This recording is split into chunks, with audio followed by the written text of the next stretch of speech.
Yo, yo, yo, what's good? It's your boy Alec Car Phoenix, aka the Rap Vampire, and you tuning in to High Bizarre and Beyond.TV, the only hood paranormal activity show, you know, uncovering the biggest things in government history, UFO history, aliens, extraterrestrials, ghosts, whatever you want to talk about, even fucking Bigfoot. Alright, well, today this episode is really special. I normally don't get into sports because it's not bizarre. Well, there's a lot of bizarre shit. But we're here to talk about a movie, y'all. Back to the Future 2. Now, I'm a 90s baby, but this movie was made in 1986, a couple years before I was born. But it's one of my favorite movies of all time. Now, what we're going to talk about is how close their prediction came of the Cubs winning the World Series. Now, for all you guys that don't know, the Cubs got a big, huge chance of winning the World Series this year. And even though in Back to the Future, they were supposed to win in 2015, and it's a couple months or a year off or whatever, it's a hell of a prediction, and it was really, really close. Now, let's get into it. Now, I want to talk about a scene in Back to the Future because a lot of people don't pay attention. Like, yeah, the movie is really, really awesome and all that. But let's get into it, my nigga. Now, if you look closely, it's a scene where Marty McFly's girlfriend is passed out and they move her. Doc Brown and Marty McFly moves her to they place her body onto a stack of CDs. And on the side of the corner, on the left-hand side, I believe, behind Doc Brown, you see in bold black spray paint, Class of 2016. Yes, ladies and gentlemen, you can see that right in the back of Doc Brown. It says Class of 2016 in spray paint, pure black spray paint. You can see it, Class of 16. I did not edit this. You can go online, look at it for yourself, or go watch the movie. Anyway, I think they got the whole movie on YouTube, Google, whatever. Just watch the movie if you don't believe me.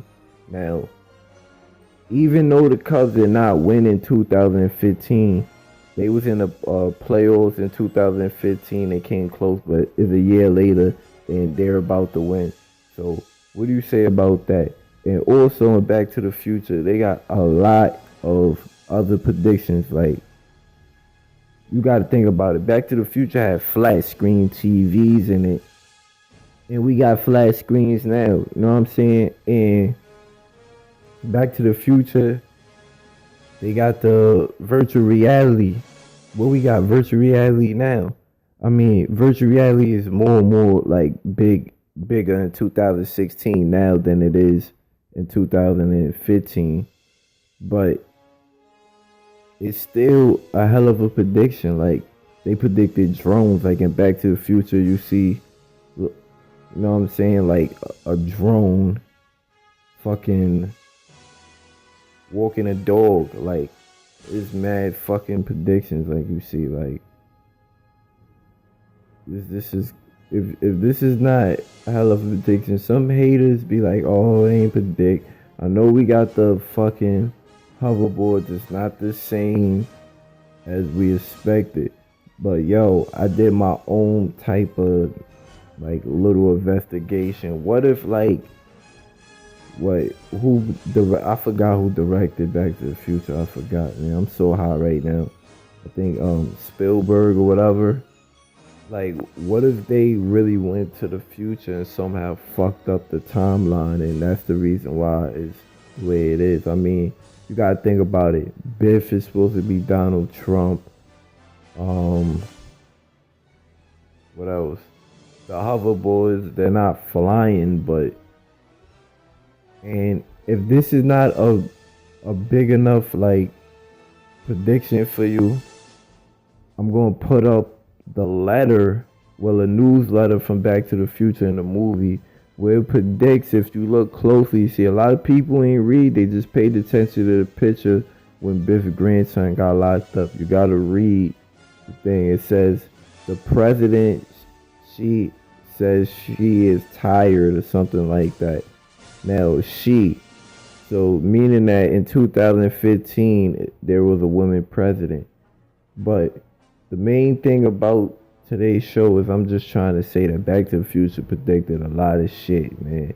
I mean, going back to the hoverboard situation. I mean, yeah, some people be hating. Oh, they're not hoverboards, but they're hell of good technology to me. Like, I got a fucking hoverboard. I love it. Like, shit, I call it a hoverboard. It make me feel like I'm flying sometimes. So I don't give a fuck what all the haters say anyway. I go to the store. I enjoy my fucking hoverboard. Maybe they just didn't want to put too much in there. They changed it up just a little bit because they didn't want to just... Anyway, we all know that Hollywood is fixed. You know what I'm saying? Some of these movies they come out with, they have to ask permission. Like, Will Smith was in an interview with Tim Westwood, and he was talking about UFOs, and he said, yeah, you don't think I know? Because him and his son did a trip to the White House, and his son asked Obama if the aliens, and Obama said, I neither can deny or confirm that it was extraterrestrials, but if it was a meeting about extraterrestrials, it took place in a room we are standing in right now. So tell me that's big enough. And then Will Smith says this to Tim Westwood, yeah, you don't think I know? Like, all these movies I make, like Men in Black, Independence Day, like, we have to have permission to make the movies from the government. Like, they have to come and say, yo, let me see what y'all put in the movie.